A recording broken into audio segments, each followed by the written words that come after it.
you're in the fight that got, you're in multiple fights in this movie, but you're in the big one that got everybody talking when they first came out of Shang-Chi, the big bus fight. That you have that big entrance where you get to take off your jacket and everything. How is it working out that fight with the stunt team like Peng Zhang and everybody, and of course Destin to make this big debut in the movie? I mean, that was probably one of the most exciting parts, me coming into the project, because I knew that a movie like that, who's so martial arts inspired, will actually teach me a lot of new things that I, can add to my skill set and to my fighting style. So I was looking forward to that, working with the best in the game, learning every day, getting better every day. And then when we actually prepared for that bus scene and actually shot that bus scene, you have to imagine, like, it was really tough, it was hard, but that's the beauty of it. It's like, it's the same, with fighting. Like, you don't want to fight opponents where you know that you will win the fight for sure, right? You want to test your skill set. You want to get into a battle that actually excites you, because you don't know how it's going to turn out. And that was exactly the case. And I was missing that feeling for quite some time, because it was an environment that was totally new for me. I'm used to a boxing ring. I used to fighting, but fighting as a superhero or a supervillain in a comic movie is a whole different story. So it was a lot of fun, Well, and I appreciate every single moment. like you were saying, these are, you came into this to learn new skills and to add more tools to your toolbox. And Marvel Yeah. movies, and you know this, Marvel movies are the biggest movies in the world. What were some of the lessons like that you can that you walked away from? And you're like, I can do this now. Like I've got this. I've perfected this.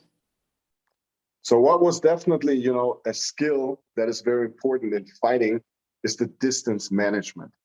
You Mm. know, you have to be able to actually calculate the right distance to actually make your opponent miss, or actually get in the right range to place your punches. And I feel like, especially because I only had that one hand, you know, which I used to deliver the punches. Usually I'm using my left hand a lot more than my right hand to place my punches. But this time around, the only reason why I used the left hand was to control the distance, get the right feeling to actually bring that weapon into place.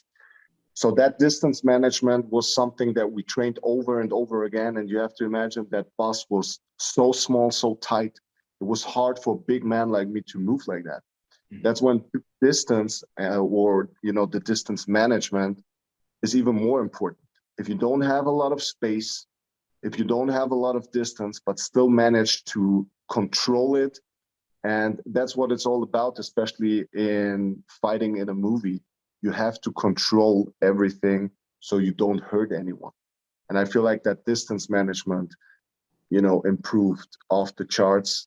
And I feel like, my fighting skills, my acting skills, everything, got a little bit better. So I Well, improved my skill set. So.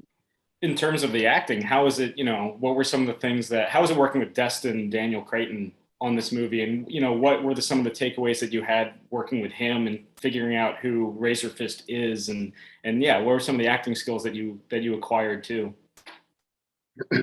So what I liked about working with Destin is that, he has a very calm attitude. He's not hectic at all. He gives you always with the way he is, and with his aura, he gives you a lot of safety. He makes you feel comfortable and confident. And that's, I feel like that's a similarity between acting or an actor and a fighter. The more confident you are, and the more you believe in yourself and your skill set, the better you will perform.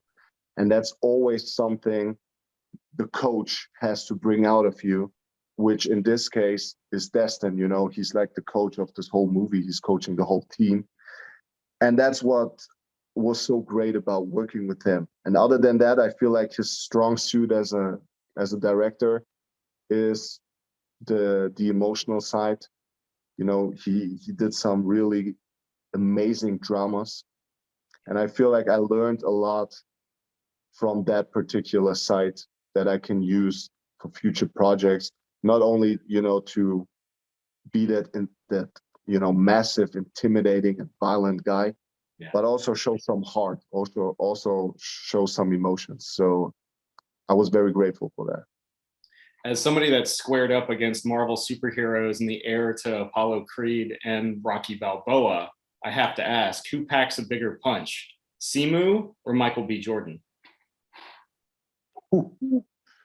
Well, that's first of all, that's a tough question, but I feel like it would depend which sport we are picking. Michael, both are amazing athletes. They're very gifted athletes in general. They can play multiple sports and look good in them. But I feel like, Michael became a very good boxer, understood the sport, understood the sweet science about the sport. Mm-hmm. So if it's only just boxing, I would pick Michael. But if we're picking MMA, I have to go with Simu. What was the most painful or kind of the most interesting injury you got making Shang-Chi? The interesting injury? Yeah, if such a thing can exist, what is the most interesting injury?